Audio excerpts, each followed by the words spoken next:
Bueno, pues en primer lugar agradecer de nuevo a la organización. Yo la verdad es que llevaba desde las primeras jornadas, desde las primeras, no sé cómo lo llamáis, encuentros, jornadas, quería venir y nunca he podido y esta vez que he encontrado la opción, pues bueno, pues os presento esto. Sí que os tengo que decir, antes hablaba Mercedes, ¿no?, de cómo lo que hablamos nos toca. Yo ahora me siento un poco nervioso porque lo que voy a hablar me toca mucho, entonces sí que, vamos, creía que este era un espacio cómodo para presentarlo. No creo que lo vuelva a presentar en ninguna otra ocasión porque creo que me va a vulnerabilizar bastante, pero me parece una buena oportunidad y también para sacar, yo qué sé, conocimientos de pequeños pedacitos de un proceso, pues de un proceso vital, ¿no? Bueno, la comunicación pretende conversar sobre pequeñas microresistencias ordinarias y cotidianas frente a las violencias de los dualismos de sexo-género, algunas fallidas, otras exitosas, ante ordenamientos tozudos y con inercias. Esto lo he cogido de la filosofía del Congreso, en concreto las que se producen desde un cuerpo reconocido mayoritariamente como femenino, pero que reclama socialmente una identidad de género en masculino, para poder vivir desde la ambigüedad sentida como identificación. Para ello, lo que voy a presentar son flashes de, pues eso, que os invito a que os den para pensar, sin más. No sé si tienen una hilazón muy clara, pero me parecía importante ponerlos, y sí que creo, hace unos años, Juan Carlos Revilla, que creo que viene aquí, sacó un artículo que se llamaba Los anclajes de la identidad.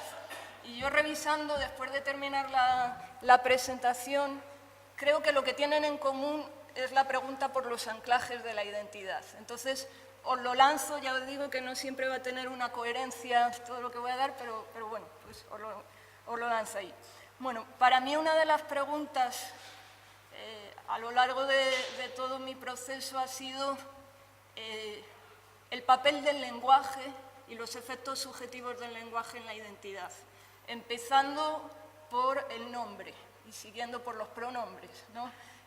Esto que parezca así muy obvio, ¿no?, pero creo, os pongo ahí un libro que sacó un colectivo de travestis en Argentina, que se llamaba La gesta del nombre propio, ¿no?, porque algo que era común en los procesos, pues era la gesta, nunca mejor dicho, porque implica toda una serie de batallas para conseguir un nombre con el que te identificas, ¿no?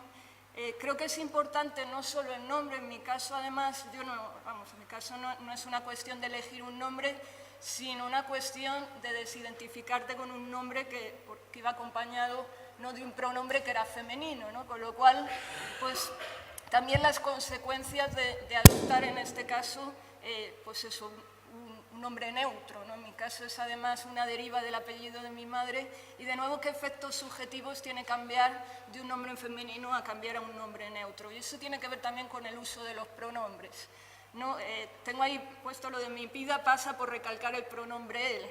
Eso, en palabras de una persona que se reconoce feminista, pues es muy complicado, ¿no?, porque te la pasas remarcando él y el masculino y al final pues es muy complejo, ¿no?, cuando toda tu vida te has pasado reclamando el femenino, ¿no?, y en esas batallitas pues va a seguir el resto de la presentación, ¿no?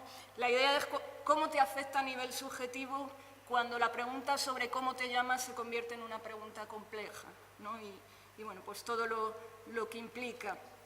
Y por otro lado, también, bueno, tenía ahí de nuevo con la cuestión del papel del lenguaje, no es una cita, no es mía. Muchos de nosotros tenemos identidades de nosotros, no sé cómo traducir en palabras del asterisco, de nosotras, nosotres, lo que sea, tenemos identidades para las que no tenemos un lenguaje, ¿no? De nuevo, ahí el papel de los lenguajes. No se ve ahí porque se ha cambiado la presentación, pero también eso tiene que ver con lo que movilizan los documentos, ¿no? Obviamente el documento de identidad, pero cualquier carné. Para mí ha sido un flash de repente darme cuenta que tengo que cambiar hasta la firma, ¿no? Y es una cuestión de, madre mía, otra vez la firma, con todo lo que supone, ¿no? Pero bueno, pues de nuevo todos esos anclajes de la identidad, empezando por el nombre, ¿no? La segunda imagen que os propongo es con la pregunta de qué es la identidad sin reconocimiento. Os he puesto como pequeñas escenitas pues de lo cotidiano, ¿no? En este caso en mi vida, ¿no?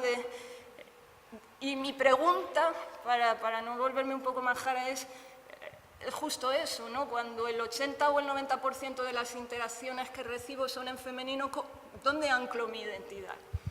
¿No? Y es una pregunta interesante a nivel, yo que vengo de la psicología social, pues me parece, pues digo, voy a aprovechar y voy a contarla, ¿no? Porque me parece muy... ¿Dónde anclamos la identidad? Porque toda identidad requiere reconocimiento, entonces, ¿dónde se ancla esa identidad cuando, digamos, los reconocimientos no se ajustan a cómo una persona se siente?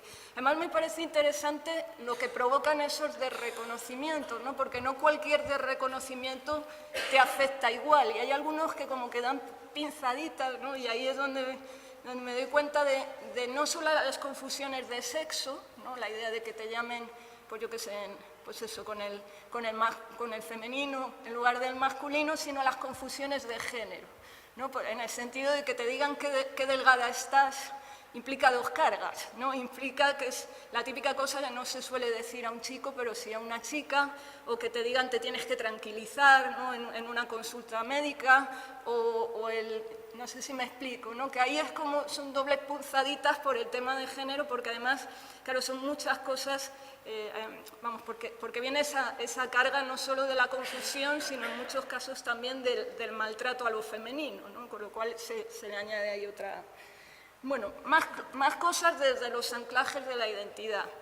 Tengo ahí lo de cuando el hábito hace al monje. Para mí es lo de la ropa te constituye, sí o sí, ¿no? Porque vamos todos aquí con nuestra, lo queramos o no, ¿no? Pero no sé si la ropa, los consumos, lo que queramos decir, pero ahora me voy a centrar sobre todo en la vestimenta, ¿no? Y en ese sentido es muy interesante, porque por un lado...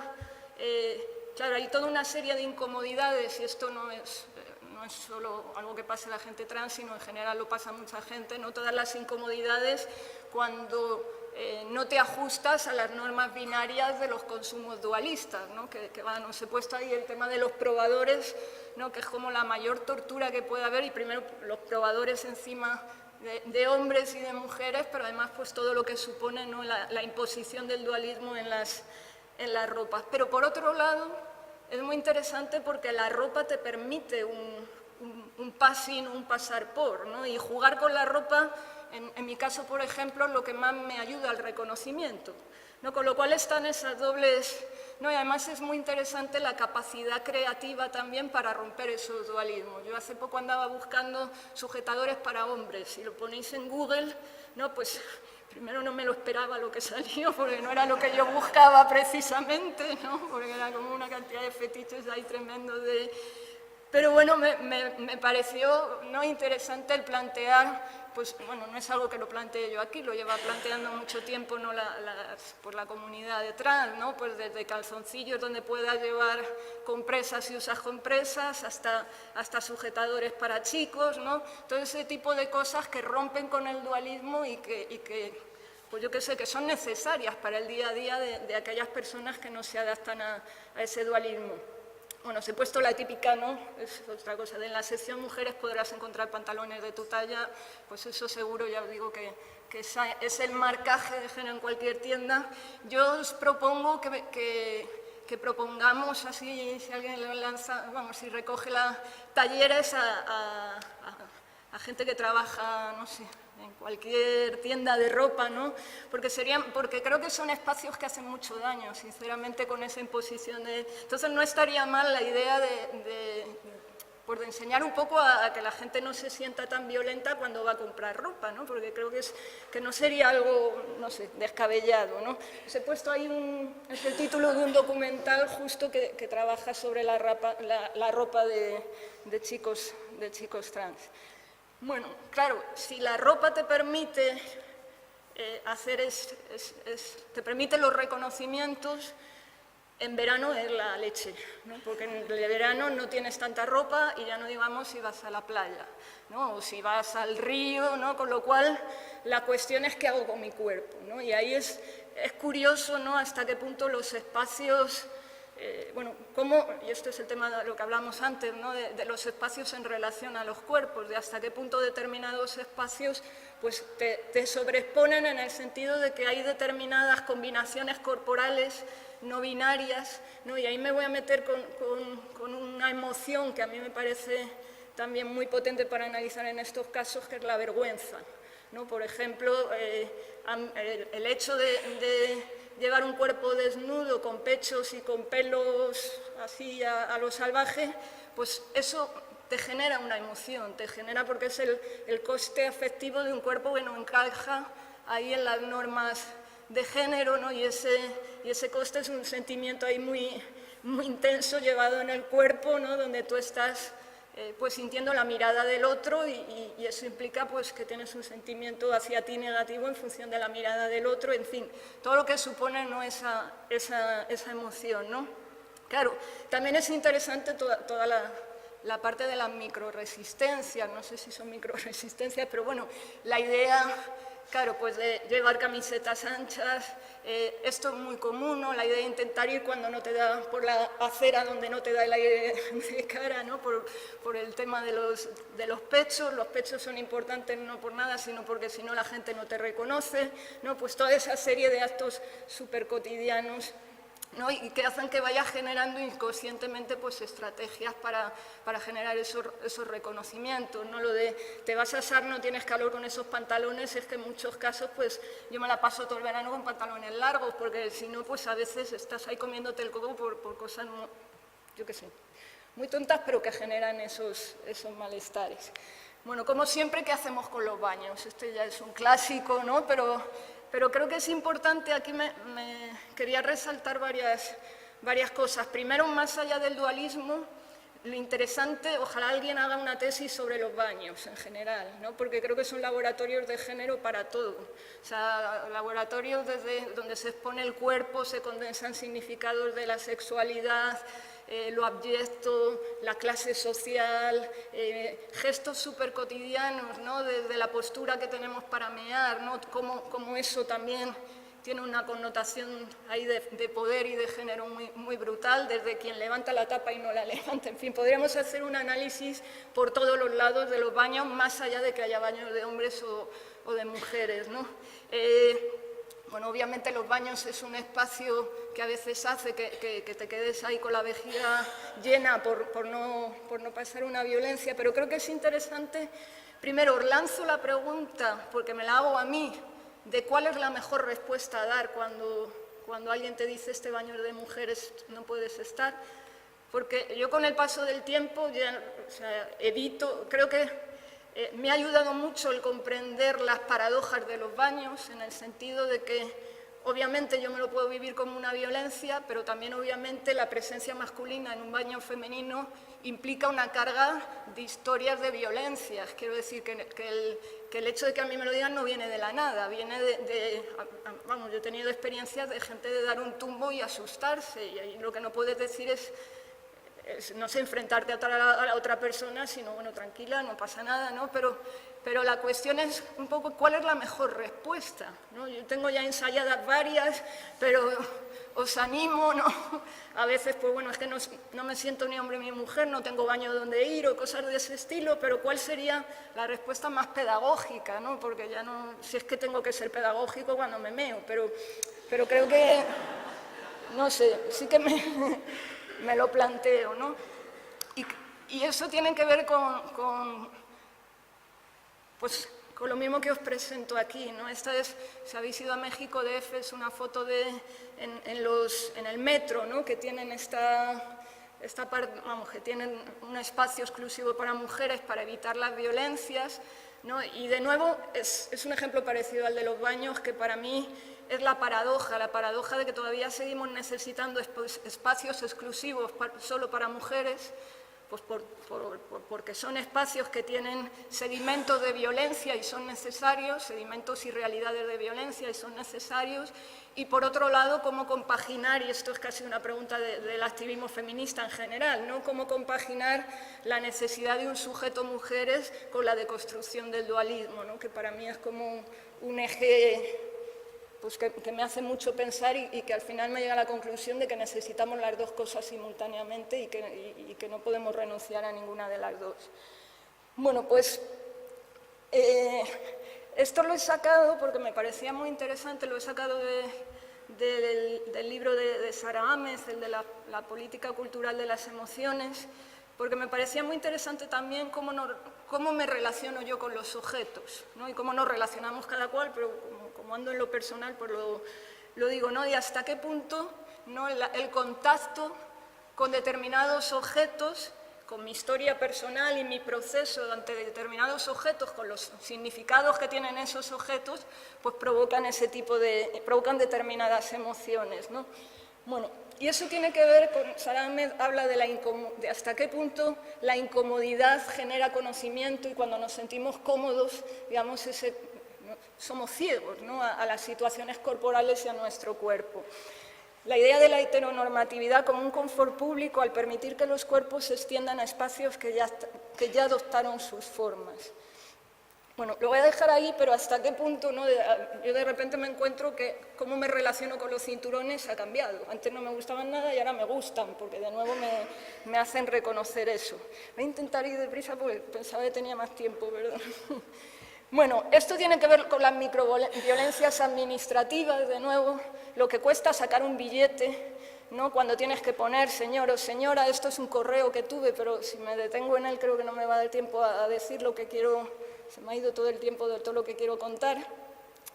Esto tiene que ver con otras microresistencias en el espacio laboral, como es el uso de la inicial, lo cual, para alguien feminista, de nuevo, que lleva criticando hasta qué punto en el ámbito académico usar iniciales invisibiliza a las mujeres, de repente me veo usando iniciales porque es la única manera de que se me reconozca lo que he hecho previamente y además que no marque género, con lo cual, de repente, además, mi propio vocabulario ha cambiado, cada vez más utilizo el impersonal, mi currículum está adaptado al impersonal, ese lenguaje que para mí es nuevo, en lugar de profesor soy docente, ¿no? Y tengo todo un currículum ahí. Yo cuando hablo con los alumnos no digo estoy cansado, digo hoy ando con el cuerpo, yo qué sé, o en lugar de voy lento, digo voy despacio, quiero decir que lo que adapto y lo tengo totalmente ya con inercia y el resultado es muy chulo porque yo ahora en la universidad estoy con mi nombre DAO reconocido en el carnet, en el campus virtual, etcétera,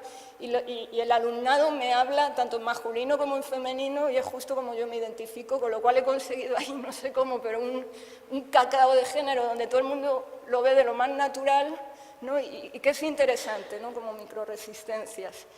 Bueno, esto tiene que ver con ay, me da mucha rabia no contar, tiene que ver con hasta qué punto también, lo hablábamos antes, en función de los espacios, pues también cambian las identidades.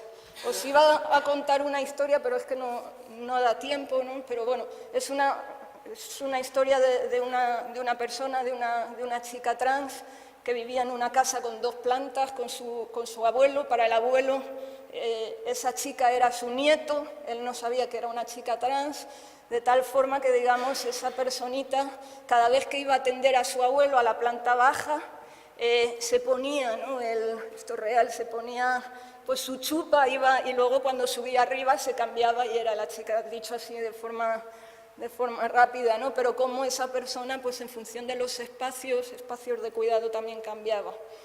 Bueno, en esto me detendría, pero es la idea de qué queda de la identidad tras la muerte. Esto viene de una imagen también en Oaxaca, en un cementerio, no se ve bien, pero es la foto de una chica, ¿no? Y para resumiroslo, pero vamos, abajo venía el nombre de Javier, ¿no? Y para mí lo que me preguntaba de nuevo es la pregunta de qué queda, ¿no? de la identidad tras la muerte, ¿no? Y eso, bueno, quiero terminar. Para la propuesta que yo os hacía hoy, y me da mucha rabia, es, de nuevo, ¿no? Primero, la idea de que el reconocimiento es respiración, ¿no? Para muchas personas. Y en ese sentido, lo importante que es transmitir, ¿no? La necesidad de ese reconocimiento donde se asienta una identidad y lo importante que es el reconocimiento de las personas más significativas. Yo creo que es interesante aquí hasta qué punto los cambios que se producen o los procesos que se producen en personas trans tienen cambios paralelos en las personas que los acompañan. Por eso el concepto de coreografía de género, ¿no? Y hasta qué punto cuando una persona trans cambia, todo su entorno hace un tránsito también. Un tránsito, si son parejas en términos de deseos, si son madres en términos de pérdidas, de duelos en muchos casos, ¿no? Y lo importante que es ahí el trabajar los reconocimientos en las personas significativas. Perdonad, pero la idea, lo que quiero hacer un cambio, no sé si habéis visto el concepto de passing que tiene Garfinkel en estudios de etnometodología, ¿no? Pero el concepto de passing lo trabajan en la persona de Agnes como el lograr y asegurar el derecho a ser tratada según el sexo elegido, evitando la posibilidad de que se la detecte, de que se la descubra, y esto es importante mediante una incansable gestión de sí misma para vivir como una mujer normal y natural. Y quiero subrayar lo de la incansable gestión de sí misma porque el concepto de passing en la mayor parte de la literatura recae en la responsabilidad de la persona para cambiar su cuerpo.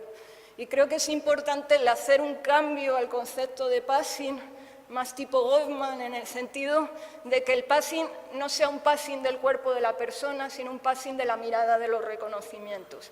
Y creo digamos que a veces el pasar por o el reconocimiento puede ser simplemente un clic de la persona que de repente empieza a ver a la otra persona de una forma diferente sin necesidad de que ella cambie su cuerpo, ¿no? Esto, y ya termino con esto, lo pongo porque es una imagen de la Grace que seguro que la conoceréis, ¿no? Normalmente yo cuando la pongo, esto me ha pasado, una mujer que cuando ve la primera foto dice, wow, me encanta, cuando ve la segunda es como, ups, que expresa un deseo que no es él. Pero luego al final termina pensando que esta persona es como me ha engañado, es una chica, ¿no? Pero yo creo que es interesante, de nuevo, pues a lo mejor nos tenemos que plantear que a lo mejor no sabemos lo que es hasta que esa persona no nos lo haga. Es decir, no asumir que es una chica por el hecho de tener pechos, ¿no? Sino de nuevo pues el estar pendientes, ¿no? de lo que dice la persona en cuestión y cómo se identifica. Perdonad por el...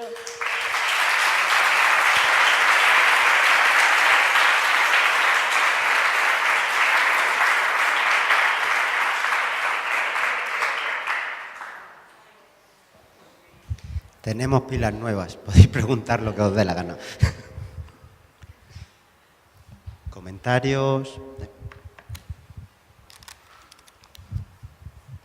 Bueno, muchísimas gracias, Dao, por esta presentación, que yo sé lo costosa que en un momento dado es también, ¿no?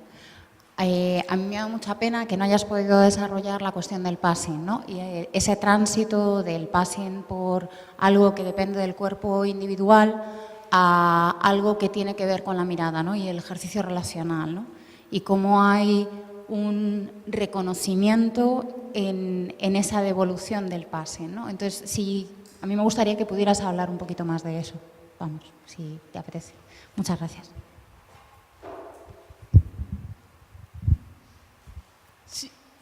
Sí, yo creo que eso lo hemos hablado más, el concepto, esta idea la hemos estado discutiendo, la he estado discutiendo con Carmen un montón de veces, ¿no? Porque nos parecía algo muy interesante a nivel sociológico, además, ¿no? De hasta qué punto, sí, el pasar por, que significa el ser reconocido, hasta qué punto ha recaído en esa gestión de, pues eso, es que son la forja del nombre propio también es la forja de un cuerpo propio para ser reconocido, ¿no? Para pasar por ese reconocimiento. Entonces, lo interesante, y esto es experiencia personal mía, es hasta qué punto las personas que acompañan tienen procesos casi de cambios cualitativos, como las figuras estas de la Gestalt, que de repente las miras de una forma y luego de otra, ¿no? Y es porque la propia persona hace un cambio en la mirada. Pero lo que es interesante es que ese cambio en la mirada a ella también la reubica en otro lado, ¿no? Implica un proceso, no es solo un cambio en la mirada, sino un proceso, ¿no? De hasta qué punto el cambio en la transición de una persona implica cambios en las otras personas y en sus vínculos. Entonces, como que es un proceso muy interesante, no solo de cambio de mirada, sino de cómo, por eso la idea de coreografía, ¿no? De cómo la otra persona también ha asumido la nueva relación y el nuevo vínculo y en qué lugar deja esa persona en esa nueva relación. Yo recomiendo, he puesto ahí la película porque me parece fascinante, la de Lawrence Anyway, no sé si la habéis visto, porque muestra muy bien esa relación, ¿no? Es una mujer trans, ¿no? que es profesor de universidad y se siente mujer, tiene pareja mujer, y es interesante porque cuando empieza a vestirse de mujer, tampoco hace ningún cambio corporal así pero cuando empieza a vestirse de mujer, a su pareja la descoloca totalmente y la descoloca su deseo, pero hasta el punto de que es como ella estaba enamorada de él, pero no de ella, y es incapaz de colocar ese, ¿no? Le descoloca totalmente ese, y es incapaz, y toda la película es la complejidad, ¿no? Respecto al deseo de ella. Es muy interesante también la relación con los deseos, ¿no? De hasta qué punto los cambios corporales movilizan cambios en los deseos también, ¿no? Y cómo te hace dependiente, y es tremendo también para el tema de las violencias, te hace dependiente del deseo, como si sostienes tu identidad en el deseo del otro y en el reconocimiento del otro a través de su deseo, eso a veces puede generar unas dependencias brutales, ¿no? Y, bueno, ya me he ido, pero... Dau, muchas gracias.